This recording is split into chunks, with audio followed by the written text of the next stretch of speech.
Over the last few years, there's been exponential growth in the wellness economy. Those are people who claim to be experts in helping you achieve inner calm, relaxation, or other physical and emotional things that you may be lacking.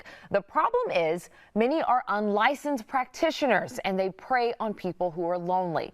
Our next guest is writer L.L. Kirchner, author of the upcoming book Blissful Thinking, a memoir of overcoming the wellness revolution. And she warns against wellness scams that capitalize on the loneliness epidemic. Thank you so much for being here. Thank you for having me, because I think this is such an important topic, especially right now. It is. What is the loneliness epidemic? Well, the U.S. Surgeon General, Dr. Vivek Murthy, has been talking about this actually for years, since before the pandemic started. And he has noticed that there's this increasing trend as we are more and more online, we are less and less connected.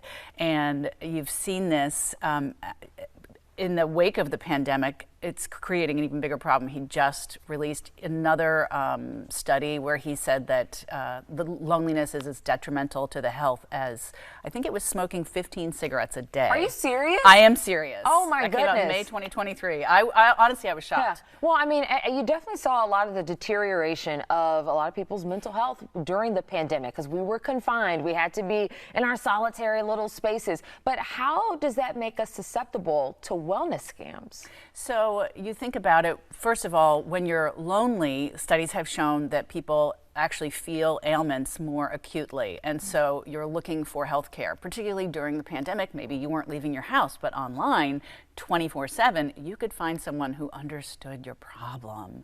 And anyone can claim to be an expert, but that doesn't make anyone an expert. And it doesn't make claims that are made by these people backed up by scientific evidence just because they say they know people who their systems helped.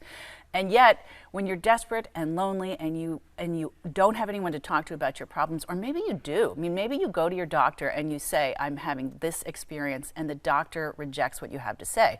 I mean, as you know, Faron, women only counted in clinical studies since the 90s, right? Problem number one. Right, problem number one. And so we aren't being taken seriously by the healthcare industry. We go and we try to get solutions from our doctors, and maybe we get outright rejected.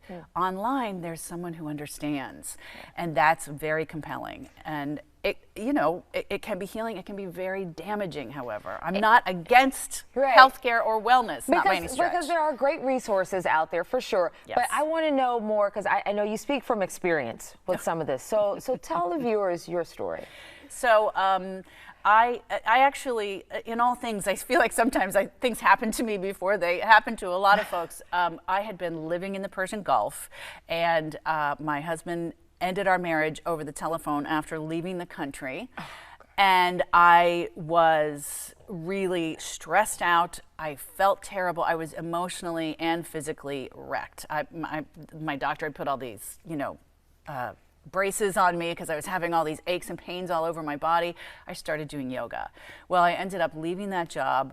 I studied yoga. I went to all these different ashrams and gurus in India over the next few years because I just kept finding solutions there in those systems. But, I was also in some pretty nefarious places. I don't know if you remember the Wild Wild West documentary about the eponymous guru Osho.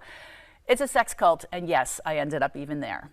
Oh my goodness. So what do you tell people now, since you've been through it all? I mean, you're a phenomenal story of how you can be resilient, how you can bounce back from all of that. But how do you tell people this is the way to go about finding the right resources to help your well-being? That is a great question. Well, the funny thing is, I am a journalist. I am trained as a journalist, so I know how to do better fact-finding.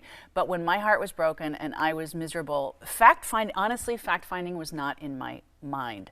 I could have found that information about Osho, that there had been a murderous cult with his name in Oregon, but I didn't even check. It just didn't occur to me. Luckily, I think that bringing awareness to this problem is going to help people maybe be a little bit more cautious. There are a slew of books out there.